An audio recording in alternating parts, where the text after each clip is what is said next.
All right, so here we are. We're seeing military developments for Ukraine.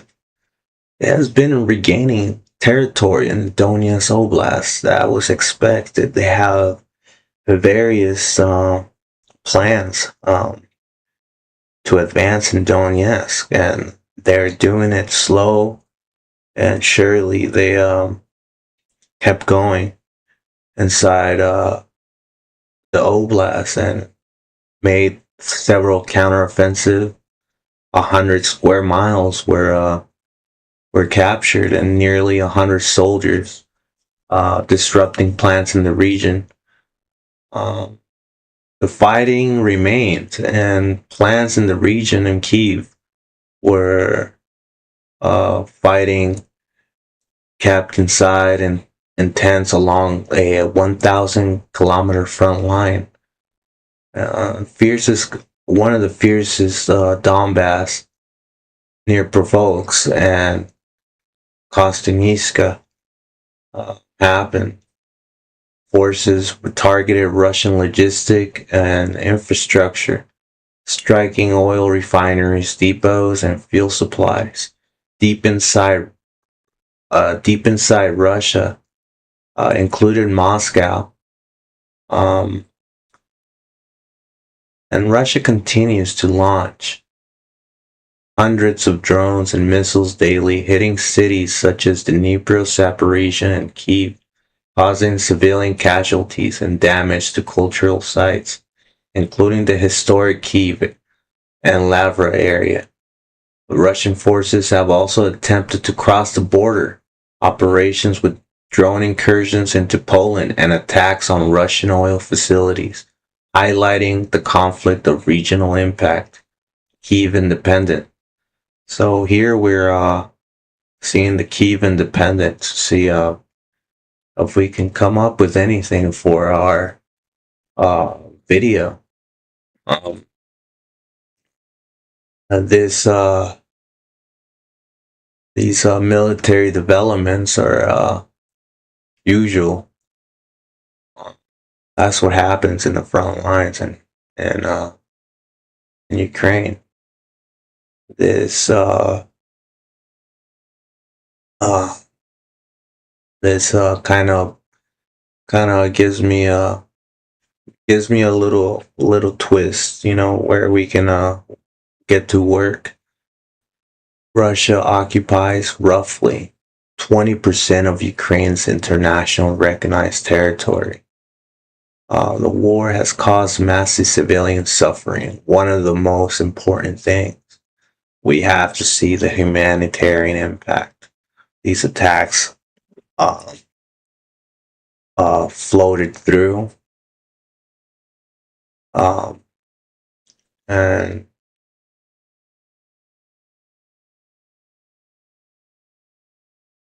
civilians suffering. Over 15,000 civilians killed, 250 and 300 Ukrainian military casualties, and nearly 3.7 displaced people, with close to 6 million seeking to refuge abroad. Russian strikes on energy infrastructure have destroyed more than two-thirds of Ukraine's electricity generation capacity, leaving millions without reliable heating and power during harsh winters. So this we could talk about the humanitarian impact and how this $80 billion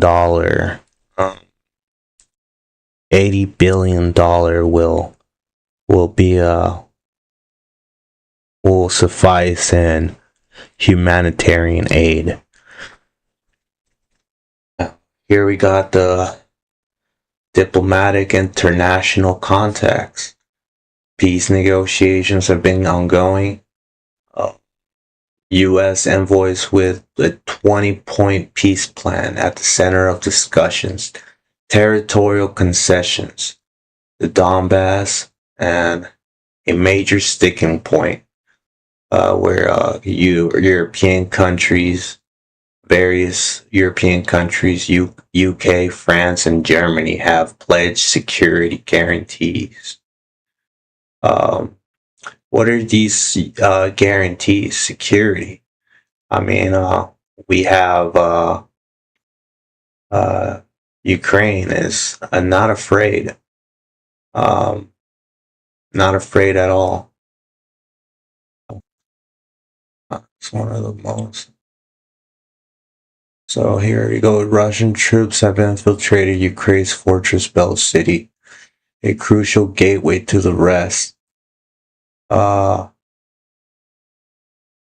rest of the Donbass. Ukrainian soldiers have said the entire city, which is part of the country's eastern defenses, was effectively in a gray zone, no longer controlled by either side. Russia's defense ministry claimed its forces have intensified operations in the southwest of the city, surrounding Ukrainian units. The advance was fueled concerns that Moscow is attempting to encircle and capture, which could open the way towards Kramatorsk and Sloviansk, Ukraine's last major strongholds in eastern Donetsk. A Ukrainian drone pilot operating in the city. They get into areas behind our backs, and conditions is extremely difficult to push them out. The pilot said the situation had become a major crisis. That's a dill hole right there. I mean, Russian soldiers in the city advancing from the south have been seen as far as in the northern outskirts of Krodestia, adopting a similar strategy that is used to capture and provoke. Troops have begun advancing along the flanks to surround the city and cut off supply routes.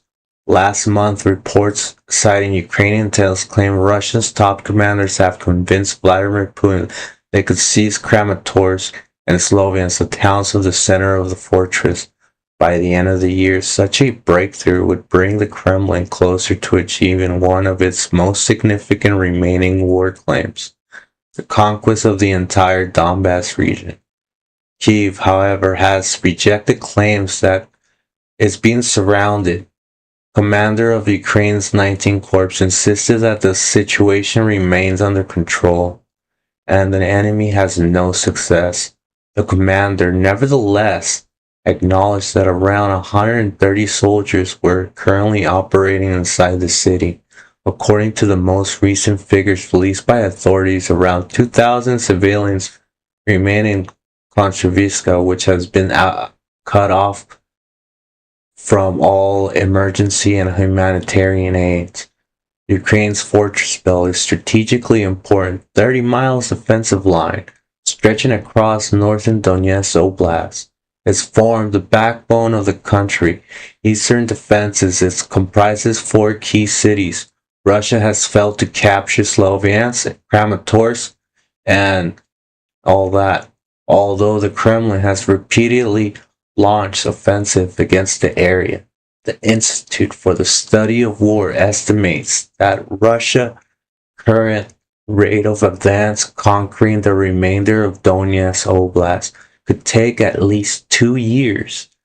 Moscow has therefore sought to increase pressure on Kyiv during negotiations demanding control of the territory.